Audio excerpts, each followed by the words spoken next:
So I bet you're here because you're as fascinated by AI as we are, especially when it comes to the creative world. And get this, today we're taking a deep dive into Adobe Firefly AI. It's causing a major buzz, and trust me, after you hear what it can do, you'll understand why. We've got some really interesting insights from a podcast episode where they talked all about Firefly. They had an AI expert on and even their AI assistant. So we're going to find out if AI is like the artist's new best friend or, something to be a little wary of. Yeah, it really does feel like a turning point, and not just hype.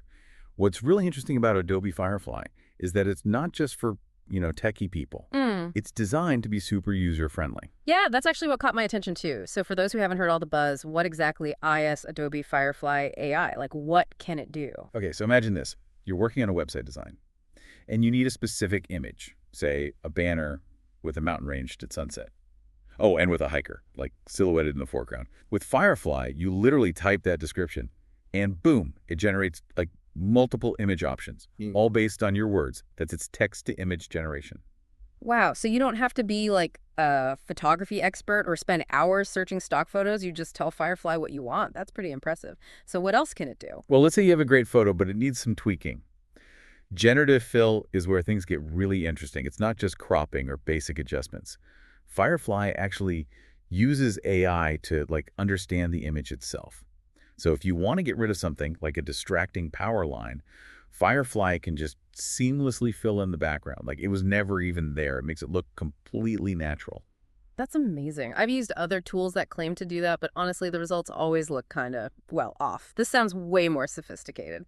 Oh, it definitely is. And it can do even more. Firefly can help with vectors and typography, even adapting colors and styles to create a cohesive look. Think of it as having an incredibly versatile design assistant right there in your software. I think this accessibility is a big part of why everyone is so excited about it. It's not just for professional designers anymore. The expert on the podcast made a great point about how Firefly could empower, well, anyone, regardless of their technical skills, to create professional quality visuals. That's a game changer. Totally. One of the key takeaways from the podcast was that Firefly isn't about replacing human artists. It's more about giving them, superpowers. By automating all those tedious tasks, it frees up artists to focus on the important stuff, the concept, the storytelling, the emotion they want to convey. That makes sense. It's like giving a painter a robot arm that can perfectly mix their paints so they can focus on creating a masterpiece. But how are artists actually reacting to all of this? I imagine there were some mixed feelings about AI coming into the creative space, right? You're absolutely right. There are definitely mixed feelings. The podcast DeepSeek actually asked their listeners what they thought about AI and art. Is it a friend or foe? And their comment section was a total mix of excitement and anxiety. Yeah. It was like watching a tennis match of opinions going back and forth. Oh, wow. That sounds like a really lively debate. What were some of the main things people were disagreeing about? Well, a lot of people were worried about AI taking away artists' jobs. The idea that a machine could just make art and, maybe devalue all those years of training and experience really bothers some people. Yeah, I can totally see why people would be concerned about that. It's understandable to be nervous when technology starts to change an industry, especially one that's so personal and emotional, like art. Did the podcast talk about any counter arguments to those fears? Well, they did, actually. Yeah. The expert they had on made a really interesting comparison to photography. When photography first came out, people were also afraid it would be the end of painting.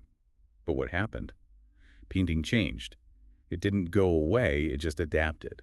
That's a really good point. Photography didn't replace painting. It actually created new ways for artists to express themselves.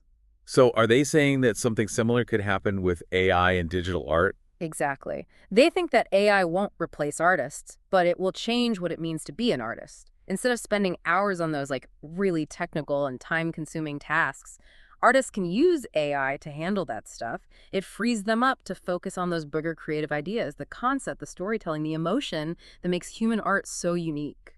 So it's not about choosing between humans or AI. It's more about how they can work together. Did the podcast give any examples of that collaboration happening in the real world? Yeah, there was one example that really stood out. It was about a graphic designer who was using AI tools. They were able to make dozens of different logo designs in just minutes, something that would have taken hours or even days to do by hand. It meant they could show way more options to their clients and get feedback much faster. So it seems like AI isn't really about replacing creativity, but more about amplifying it. Were there any comments on the podcast that reflected this, like, more optimistic view of AI? Oh, yeah, definitely.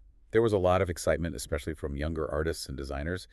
They saw AI as a way to make creativity accessible to everyone. Tools like Firefly give anyone with a computer and internet access the ability to make professional-looking designs even without any formal training. I really like that idea. It's like breaking down those barriers and giving anyone with a creative spark the tools they need to bring their ideas to life. Kind of like how the internet gave everyone access to information. But even with this potential to make things more accessible, are there any ethical concerns about AI-generated art that the podcast talked about? It sounds like there's so much to think about here. What are your thoughts on the ethical side of all this? Does AI-generated art, raise any red flags for you? Yeah, that's a big question. And to be honest, there aren't any easy answers. The podcast talked about this a little bit, especially when it came to things like ownership and copyright. Right. Like, if AI makes a piece of art, who owns it? The person who told the AI what to make? The Right. company that made the AI? These are all questions that lawyers and artists are still figuring out. Yeah, that makes sense. It's like a whole new world of intellectual property law.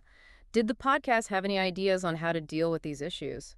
Well, the host didn't really have any definite answers, but they did say that it's important for artists, developers, and legal experts to talk about it and to try and come up with some guidelines for AI-generated art. It's a conversation that needs to happen soon. Absolutely. As AI tools get more powerful and easier to use, these problems are only going to get more complicated.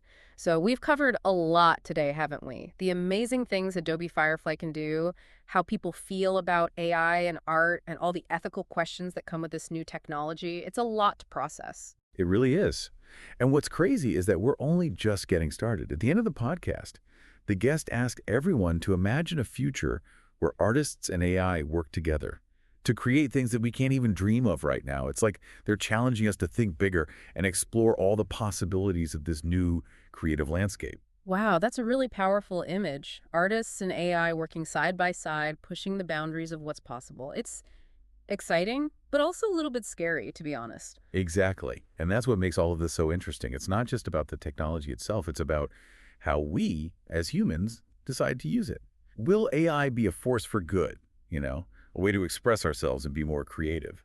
Or will it be used in the wrong way, causing ethical problems and maybe even hurting the very art forms it was supposed to help? Those are some big questions, and I don't think there's one right answer. It's up to all of us, artists, consumers, everyone, to talk about these things and think critically about how AI fits into our lives. And we need to make sure that its development benefits everyone. I completely agree. We need to be informed, engaged, and responsible with this incredible technology. The future of art, and maybe even the future of creativity itself, depends on it. So that wraps up our deep dive into Adobe Firefly AI. We looked at what it can do, the good and the bad, and all the ethical stuff that comes with it. But this is just the beginning. The story of AI and art is still being written, and you, our listeners, are a part of it. We hope you'll check out these AI tools, experiment with them, and see what amazing things you can create. Who knows what incredible art might come from combining human creativity and artificial intelligence. That's it for our deep dive into Adobe Firefly AI. Until next time, keep exploring, keep creating, and keep asking those important questions.